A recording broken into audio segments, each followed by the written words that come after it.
Hi, Chris Kennedy here with Mastering Color Grading in After Effects, and we're going to look at creative color grading in this lesson, which is what we've been working towards all the way through. First we've been correcting, now we're grading, and I'm going to show you how to do that with a mix of tools. I've already worked on this clip a little. I've sorted the RGB out to begin with just to save time. So now we'll go into the HSL tab as before. As I mentioned before, I don't like to use this too much. What I might do is look at that image and say the camera recorded things very brightly. It was probably on a setting that made the colors brighter than they are in the real world. Cameras are often set this way to make things look artificially good straight out of the camera. It's better if you set your camera to a more neutral look so you can control the color yourself in After Effects. But if it's been shot this way, you can reduce some of that look in the HSL tab. Just in the highlights there, I'm going to click the saturation slider and bring that down, not all the way, just to knock the edge off the green highlights. In the midtones as well, I'll do something similar.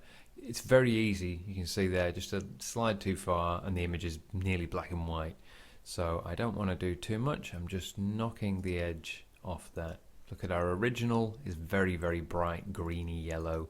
Now I've just toned that down to be a bit more naturalistic. What I want for this image is to bring out more of the tonal quality that's in there. I want to see more of the color. This looks a bit drab and washed out. The bank on the other side of the river looks really, well, it is really dry, but it looks horribly dry and yellow.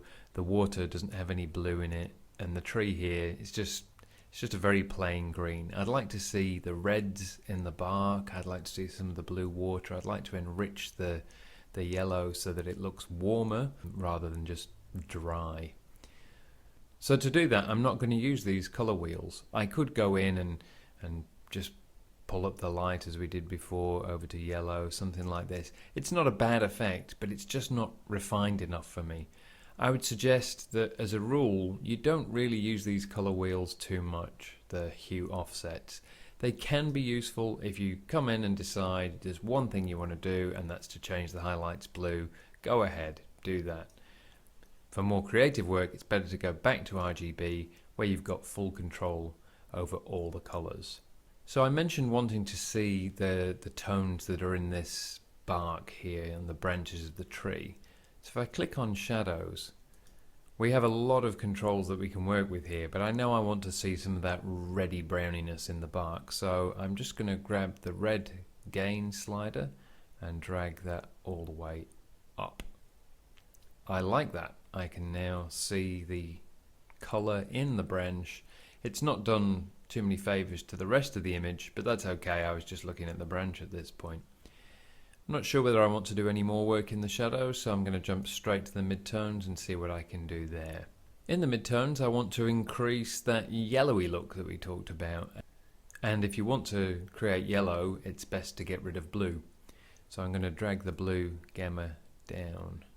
And you can see there that enriches and warms the whole image quite nicely. If I just click on and drag through, that's the sort of sunny, colourful look I was talking about. So that's now looking a little too red to me, so I'm going to pull the mid-tone red gamma down a fraction, maybe the red gain down a fraction.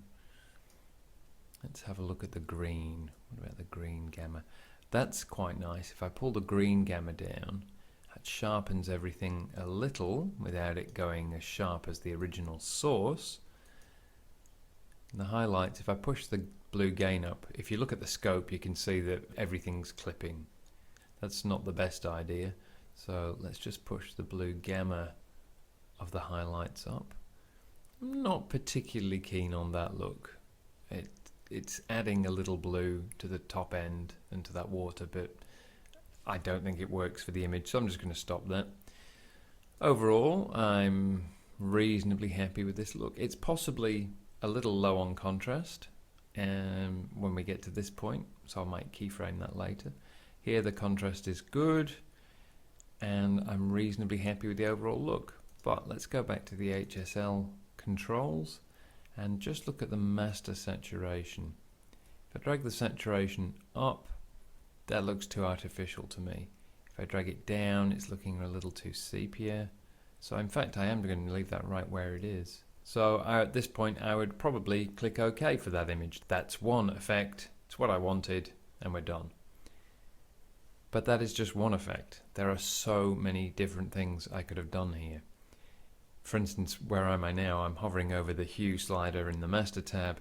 If I grab that and just move it to the left, the leaves go orange and the water goes sort of cyan, and that's a crazy pink grass in the background.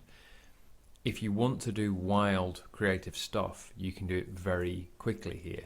For the most part, color grading isn't about being this extreme.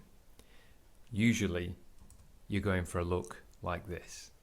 Often, you're not going for anything that extreme at all. Many times, you just come in, do the most basic RGB correction, as always.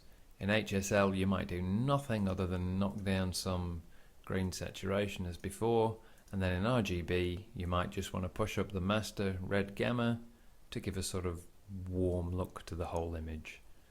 Then pull down the pedestal, pull down the master pedestal to reintroduce the contrast. That might be the look you're going for. You can go into the shadows and affect every aspect of the red, every aspect of the green and the blue. You can do the same in the midtones and the highlights. You really can take an image anywhere.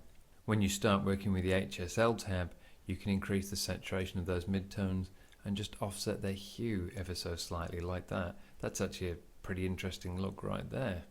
It's not what I would choose for this particular image, but it works. In the real world, you'll find you often don't have time to play. So what's the best approach? I recommend that once you've done your essential color correction and you're coming to grading, you should spend some time playing. In the real world, there are always time constraints, but you need to experiment a little. I wouldn't suggest wildly pulling every slider in every direction. Have an idea in mind and then play in that general direction. So I've been looking for sort of yellowy midtones and reddish shadows. I know that's what I want to work with. If we came to this clip and said, I want to have a wintry look, then we'd do things very differently. Let's go into HSL and reduce the master saturation. We'll change the shadow saturation, bring that up, and change the hue slightly. That's looking sort of cold and wintry. And then I might go back to RGB, and in the highlights I'm going to boost the blue gamma just to increase that blue cold look. So lots and lots of different things you can do here depending on what you want. So have an idea in mind and push in that general direction.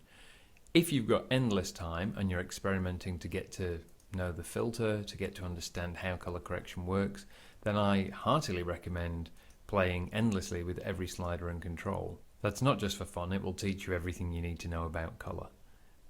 In the next lesson, we'll look at adding an effect to a sequence of clips and creating an overall atmosphere.